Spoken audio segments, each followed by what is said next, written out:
selamat datang di Tutur Channel. Tidak terasa kita udah berjalan 10 episode ya guys. Episode ke-10 ini khusus banget. Jadi tuh kalian yang selalu tanya kan, dari episode keberapa gitu udah tanya, karena Ayah itu sudah memunculkan istilah rasa. Karena kemarin di video sebelumnya ini, yang minggu lalu, Ayah itu nyampein kita itu diciptakan itu bukan hanya untuk olah pikir, tapi kita juga harus bisa dan harus mau untuk mengolah rasa. Nah, itu tuh apa sih ya? Kan ini kan cukup sulit ya dipahami nih teman-teman.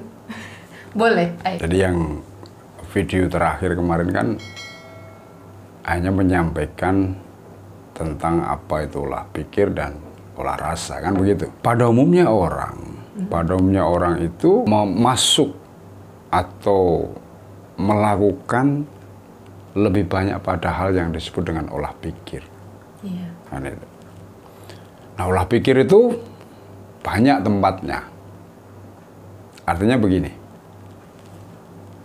kalau kamu sekolah, kamu kuliah, itu yang diolah adalah pikirannya. Semua sekolah itu, baik dari TK maupun sampai perguruan tinggi, itu pasti fokusnya adalah olah pikir. Iya. Kan gitu. Nah, olah pikir itu ya, dari TK sampai perguruan tinggi, itu hampir semua orang, kalau tidak bisa dikatakan semuanya, itu ya melakukan seperti itu. Pasti sekolah itu menjadi sesuatu hal yang sangat penting, kan begitu. Nah, hasil olah pikir itu apa? Kalau orang sekolah nih, kamu sekolah di perguruan tinggi, hasilnya apa? Hasil dari kamu sekolah itu apa? Kalau ayahnya tanya sama Dani nih, hasil dari kamu sekolah itu apa? Yang kamu olah apa? Ilmu kan? Iya, ilmu. Nah, jadi olah pikir itu berhubungan dengan ilmu. Berhubungan dengan pengetahuan, ya. Nah, ilmu itu macam-macam, ya. Baik ilmu sains, kaitannya dengan teknologi, ada ilmu sosial, ilmu politik, ilmu pemerintahan, ilmu filsafat, ilmu agama sekalipun. Itu juga ilmu, agama itu juga ilmu. Ya. Buktinya apa? Dipelajari di perguruan tinggi, di sekolah, itu dipelajari, maka dia ilmu. Nah, ilmu itu mempelajari atau yang dipelajari dalam bidang ilmu itu adalah hal-hal yang sudah nampak. Jadi pikiran itu mengerjakan atau mengolah segala sesuatu yang sudah ada. Artinya sudah ada itu sudah diciptakan ada. Ya, misalnya membuat apa misalnya, atau mesin lah. Bahan mesinnya sudah ada belum? Bahan baku mesinnya sudah ada di dunia ini belum? Sudah ada. Manusia menemukan itu. Kan gitu. Dengan pengetahuannya, manusia menemukan itu. Maka manusia itu diberi kemampuan apa? Mencipta. Atau membuat sesuatu. Nah, kemampuan manusia mencipta itu adalah kemampuan manusia dalam menciptakan benda atau alat. Ya. Tapi benda dan alat, namanya ada benda, alat, itu semua adalah barang mati. Iya. Gitu? Manusia itu dengan kecanggihan ilmunya, kehebatan ilmunya, itu setinggi-tingginya, ya cuman mampu membuat barang mati. Ya. Itulah olah pikir. Jadi olah pikir itu semua hal yang berkaitan dengan hal yang kasat mata. Hal-hal yang sudah ada. Hal-hal yang sudah sebelum manusia ada, itu sudah ada. Kan ada dulu baru manusianya ada. Iya. Nah, jadi manusia itu dengan pikirannya, dengan ilmunya, itu mengelola segala sesuatu yang sudah ada. Nah, itu olah pikir. Ya. Nah, ketika pikiran itu ya dihadapkan pada sesuatu sebelum kejadian ada, pikiran itu menjadi tanda tanya. Maka namanya pikiran itu sering bilang apa dalam bahasa umumnya apa, logis dan tidak logisnya itu masuk akal. Jadi benar menurut ilmu itu adalah masuk akal. Kan gitu kan? Logis masuk akal itu adalah benar menurut ilmu. Jadi kalau orang sekolah, orang pintar, ya, itu benarnya adalah secara logis. Maka kebenaran logika. Nah, yang terjadi ketika orang itu belajar, ketika orang itu semakin berilmu, ya, semakin pintar, betul nggak? Nah, orang itu belajar semakin pintar. Kepintaran dalam baik membuat alat maupun kepintaran dalam hal-hal lain. Ya, misalnya pintar dalam ilmu apa, hukum misalnya. Nah, kamu belajar ilmu hukum nih. Nah, banyak orang ahli dalam bidang hukum, kan begitu? Banyak orang ahli dalam bidang ilmu politik. Banyak ahli yang dalam bidang ilmu agama. Nah, tapi ketika orang-orang pintar ini, ya, orang itu pintar, apalagi kalau dia sudah merasa pintar, ya, orang kalau sudah merasa pintar, dia akan menjadi merasa benar. Nah, pintar menjadi merasa pintar, setelah merasa pintar menjadi merasa benar. Nah, ketika orang yang merasa pintar atau orang yang pintar, orang pintar yang merasa benar, bertemu dengan orang pintar yang merasa benar juga, ketika mereka bertemu apa yang terjadi? Adu pintar. Betul nggak? Nah, ya toh? Kalau kamu lihat acara di salah satu TV itu, pernah lihat tuh di acara salah satu TV itu isinya nggak ada orang yang tidak pintar, semua pintar. Ya, semua orang nggak ada yang tidak pintar, semua orang yang ada di situ pintar. Tapi ketika semua orang pintar itu berbicara, ada nggak yang mau ngalah? Nggak ada. Jarang orang yang merasa pintar dan merasa benar itu mau ngalah itu. Bagaimana cara mau ngalahnya? Oh, sudah merasa benar kok ngalah. Oh, merasa benar kok.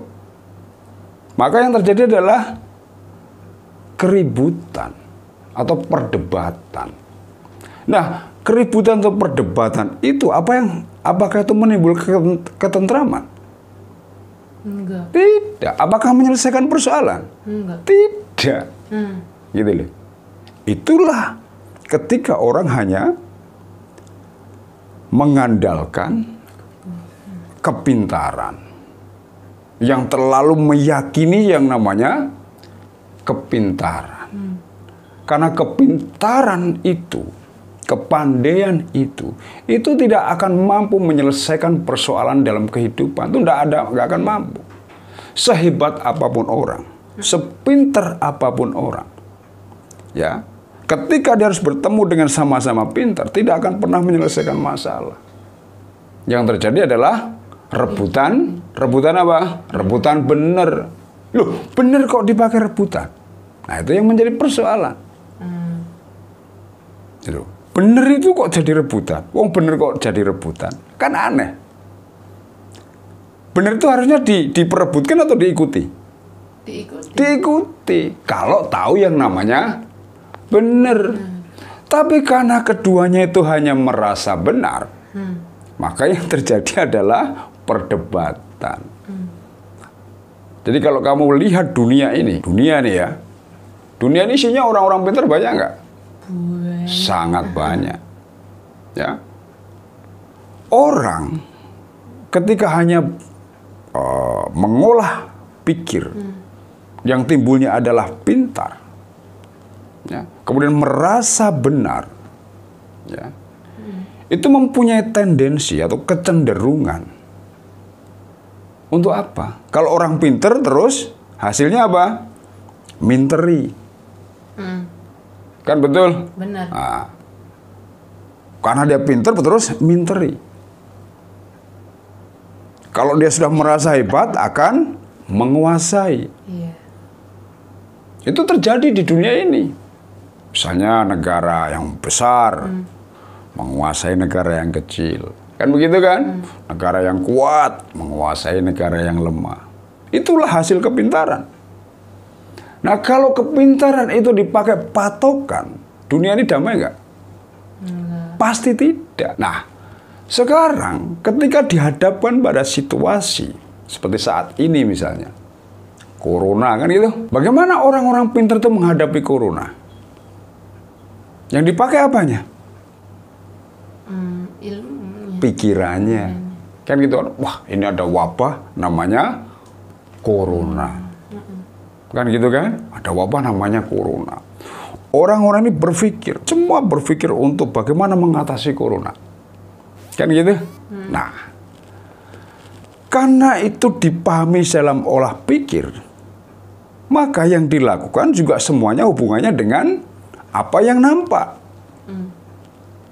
Kan gitu? Ya. Nah, misalnya setelah ditemukan virus itu, lalu bagaimana mengatasi supaya tidak menyebar? Pakai masker. Betul kan? Betul. Nah, satu pakai masker. Yang kedua, apa namanya? Social distancing, jaga jarak. Ya toh? Yang ketiga, kalau dari pergi jauh atau seharian pergi, pulang harus mandi, bersihkan badannya. Bajunya semua dicuci, bersihkan, mandi yang bersih. Itu bagaimana cara mengatasi wabah ini kan gitu. Orang itu dalam pengertian mengatasi atau mengendalikan atau paling tidak mengurangi penyebarannya kan gitu. Jadi pakai masker, social distancing, mandi, bersih, cuci tangan. Kemudian apa lagi? Kalau pergi dari satu tempat ya ke tempat yang lain harus melakukan apa namanya? Karantina mandiri. Kan gitu. Nah, itulah hasil daripada olah pikir. Jadi olah pikir menghadapi sesuatu yang dalam bentuk benda, ya, itu juga dihadapinya juga sama. Nah, yang dihadapi virus corona nih. Nah, virus corona itu adalah disebut sebagai satu penyakit begitu kan? Ya. Nah, dihadapinya dengan cara-cara yang juga pakai olah pikir. Ketika menghadapi corona ini, ya, corona ini masuk atau virus ini masuk di seluruh dunia, gitu, tersebar di seluruh dunia, mengoyakkan pikiran orang, menimbulkan apa? Kekhawatiran, was-was, takut, kan itu kan? Ya. Takut, khawatir, was-was, waduh gimana ya, ini nanti gimana ya, kan gitu. Nah, menggetarkan seluruh manusia, virus corona ini. Nah, tapi pikiran itu bekerjanya, ya seperti itu pikiran itu. Ada ini diatasi dengan cara yang sama, artinya fisik ketemu fisik. Gitu loh. Nah, kemudian ketika corona ini, ternyata dia, virus ini tidak pandang bulu, lintas suku, lintas bangsa, lintas negara, lintas agama,